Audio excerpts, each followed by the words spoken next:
Character types, outside and inside. Each person has their own special way of interacting with the world. It is largely determined by the type of character.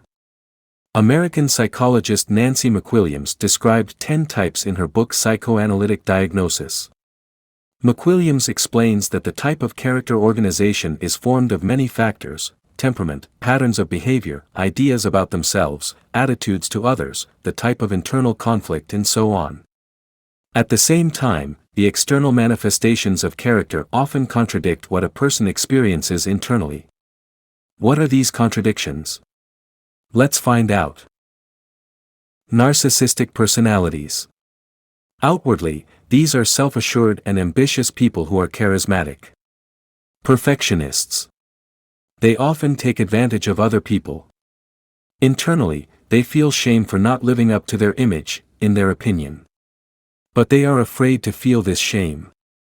They often feel envy when others around them have something they don't have. They have a need for approval, so they hide undesirable sides and show those that others may like. Narcissistic personalities are also characterized by a constant tossing between their own insignificance and an unattainable ideal. Schizoid personalities. On the outside, they are oddballs and eccentrics. They violate social norms, say what they think, seem insensitive to others, appear cold and aloof.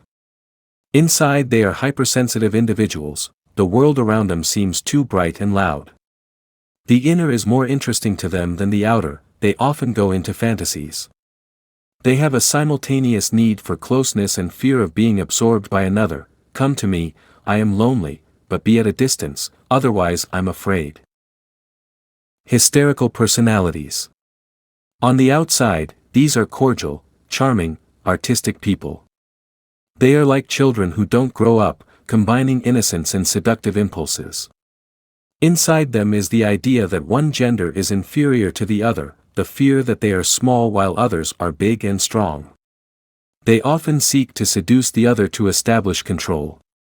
Actions or somatization replace their feelings. Obsessive-compulsive personalities.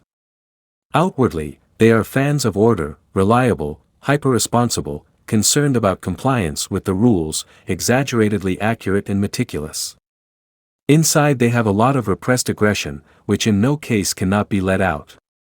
Such people have a fear of punishment for this anger and an attempt to control it. They try to do just that through actions and rituals. Obsessive-compulsive personalities have thoughts dominating over feelings. Depressive personalities. On the outside they are very delicate altruists, non-confrontational, comfortable. They easily adjust to the plans of others, even to their own detriment. On the inside, they have the unexpressed grief of loss. The depressed personality has ideas of themselves as bad, terrible things have happened to me because I deserve it. They fear being abandoned, being angry at themselves instead of angry at others. They forbid anger, often experience guilt, self-pity, and fear that their shortcomings will be noticed and rejected. Manic personalities. Outwardly, they are people brimming with ideas and energy, easygoing and cheerful. They are able to inspire and motivate others. Inside they have pain that they forbid themselves to feel or avoid, refuse to form attachments. They experience guilt over any negative emotions. They deny events that are disturbing. Manic personalities tend to devalue relationships that are meaningful to them because they fear that these relationships have the potential to bring disappointment. Paranoid personalities. Outwardly, these are very suspicious people, looking for a catch in everything, can build conspiracy theories. Inside such people have a blurred line between reality in their own fantasies, because when they were children, parents denied their feelings. They experience inner emotions as external events. They are characterized by a tendency to attribute their own unpleasant feelings to others. It's not me, it's them, shaming, instilling guilt, just jealous. Masochistic personalities. These people often engage in destructive relationships and seem to purposely put themselves in situations that are contrary to their well-being. Internally, they believe that attachment is tied to pain because as a child their punishment may have been the only way to get their parents' attention. They have a self-deprecating attitude of, I am bad, unworthy, I will be punished.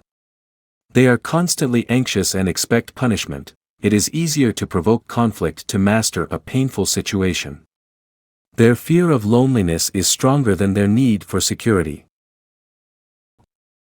They are ready to go to the goal at any cost. Often they are successful people in leadership positions, love competition, collect trophies. Inside they have a desire for omnipotence, because in infancy they did not experience the wholes of unconditional love and security. Such people have a need for superiority over others to compensate for the experience of their own insignificance. They have a fear of being used and therefore rejected. Therefore, they build relationships from a position of power. This is by no means the only approach to describing personality types, but it is one of the most illustrative. Please note that if you find something similar to yourself in these characteristics, you should not diagnose yourself on your own. We recommend that you take the information in the video as an opportunity to look at your own behavioral traits from the outside. If some of the moments excite you and make you think, if you want to change something in yourself, you can always turn to a specialist for professional help.